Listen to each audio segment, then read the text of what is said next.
Hi there, I am Adam Kirbas, and this is my sixth episode of my short story, Wednesday. I was following the road, I was following my new path, I was following, gained hope, gained destiny, maybe femdom, maybe heroes. This is the path I was following, and this was the path where this beautiful creature was walking along, was walking somewhere, and it was towing me alongside her.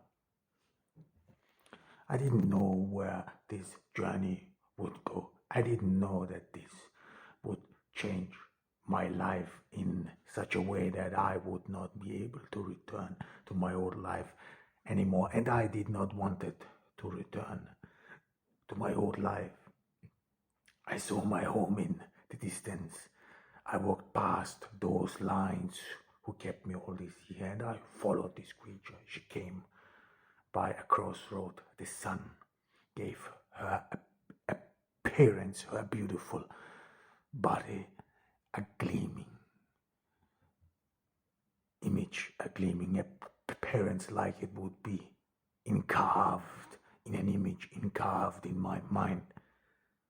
And every move had such subtle seduction. Every move of this beautiful creature had something mesmerizing, something captivating, like she would draw everyone who sees her, who witnesses her, into her world, into her beauty, into this beautiful seduction. I was walking across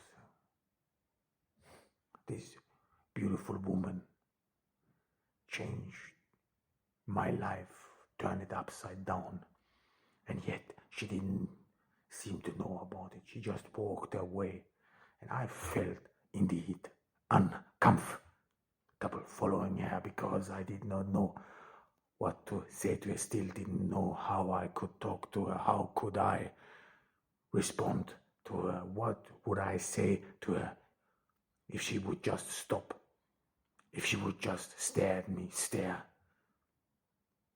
questioningly, demanding a response. It was weird though. I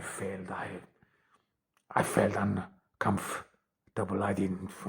This is not what I do. Leaving my home, leaving this path, and leaving somewhere I don't know. I didn't have a plan. I didn't have a plan for anything, and yet it just happened. Like my body was carrying me across this wall, across the muteness of my mind, and maybe beyond. Just following her step by step, small steps. With small steps, I would distance myself of my past and of the future I thought for sure, for certain, the future I had built for so long. One step after another, one step after another, I was walking towards something I didn't know, something yet still thrilling, still amazing.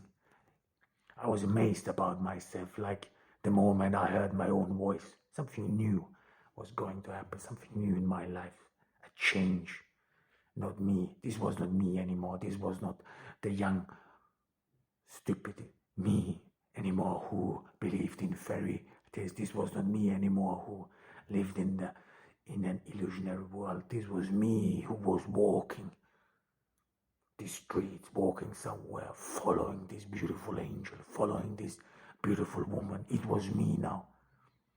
And every tread on the ground felt like I would feel myself for the first time. It would move from my foot to my hair, and would spread through every part of my body. I felt every heart throb falling on the ground. I felt my heart almost dropping to the ground and then re-emerging on my chest.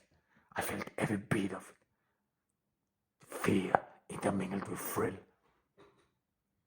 And maybe, all these years, maybe, it left all in a distance.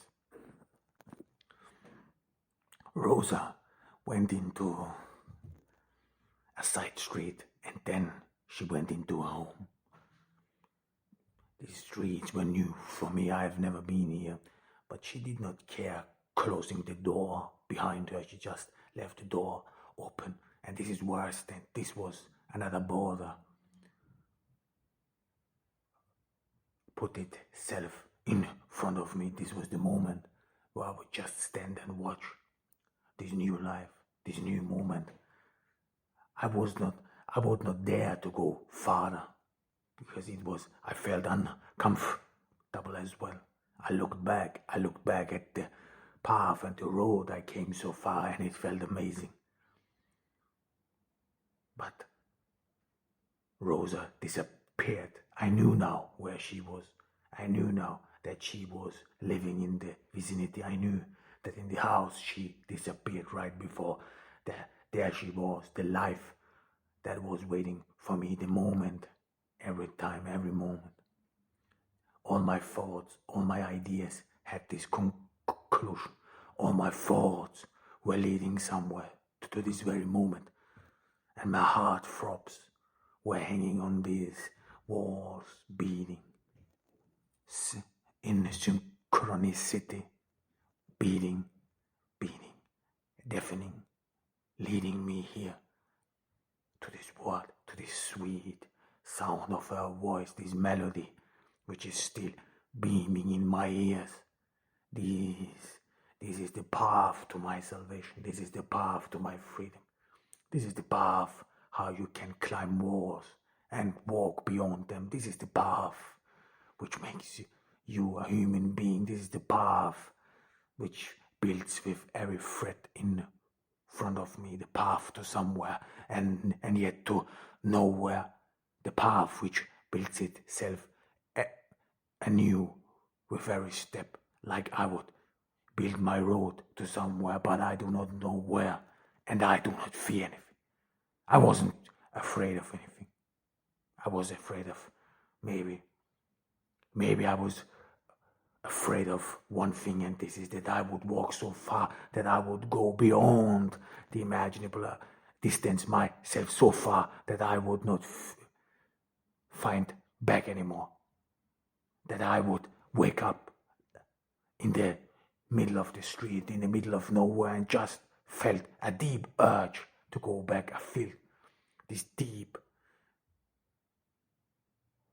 distraction, this devastating feeling of conceit, of weakness, of irresolution, this feeling of lost.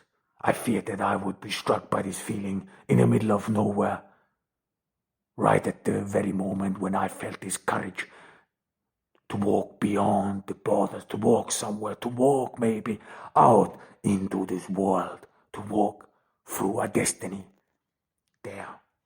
How cruel it would be. I feared that if I then would lose faith, courage, how would I fight back again? That I would crave, I feared that I would crave for my home, for my secure walls, because I had walked too far away. I had walked beyond the imaginable. I have imagined myself more than I thought of me. More than this stupid boy I still was. I had no life plans. I didn't know where to go. I didn't know what to do with my life. This was new. I wake up of a slumber.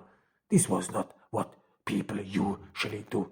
Of course, I imagined someone with a mundane life, with a life that is predictable in every sense, in every moment. But these people, of course, they knew how they should act, what they should do, because their life is like a circle. It always reappears over and over again. They hear these histories of their parents, what they do, and eventually they act the same way. This is how I fought in my arrogance, in my condescending view to all these people. Of course, someone with a mundane life would know what to do, would fight back, would listen to the tales of their parents and ancestors, that they always walk back. This is how they were made of. This is how they survived, because walking back to your secure space, to your comfort space, this is survival. This is the greatest need, the necessity of every generation, just to survive, just to be alive. This is what their ancestors all thought about living, just to survive, just coming to an age, just to go with the seasons, like wood that floats upon the water downstream somewhere, without an helm, without sails, nothing, just float on the surface, and you will eventually arrive somewhere, find a purpose, and be someone. Mundane lives, mundane habits, they live the longest. They are immortal, imprinted in all those walls, imprinted in every corner on these streets. Mundane life circles, built on the edges of every home, even the winds, even the seasons, even Mother Nature has grown accustomed to human circles, to mundane life, to everything that reappears over and over again. Why? Because it is predictable. It is safety. It is inconvenient and maybe ugly, boring, whatever it is, but it is there, and it will be there when you close your eyes for a second, lose yourself in a dream world, and then open your eyes again. It will be still there. Predictability. This is what makes boredom attractive. It will be there. It is always there. It does not leave you. It does not strain from you. It follows the beaten path, and you better follow it too. This is what success is made of. This is what the world made of. And you better follow these paths. You better follow those footprints of your ancestors day by day, through by day. Don't worry. Don't worry how you pass the time. Don't you worry. Time will pass you eventually. This is not about you thinking about how time will pass, how you will manage to do your life. No, this is about survival. If it is about survival, you do not think about the moment where you do not have enough time. You do not feel time as scarcity. Hell no. How would you? You expect how, and you know how your life is going to turn around. You, of course, never expect surprises. Time is not scarce in such a world. Time is plenty, unbearably plenty. It is just another Wednesday, just another Monday, just another Sunday. These days do not change, no matter whether you are at home and work. Mundane lives, they don't disappear. Their values, they are engraved for eternity. They are for us all to emulate, to walk their paths, to think about. And right now, right in this very moment, right back then, I thought like I was losing myself. I thought I strayed from the beaten track, going somewhere dark, in a nook, in a cranny, where maybe the sun was not shining on this spot. Maybe it was not supposed to shine there, so that people never get a glimpse of the shadows, of the dark paths of these beaten ideals, of the beauty that has an undesirable shade, maybe. But there I was, in the middle of the road, lost,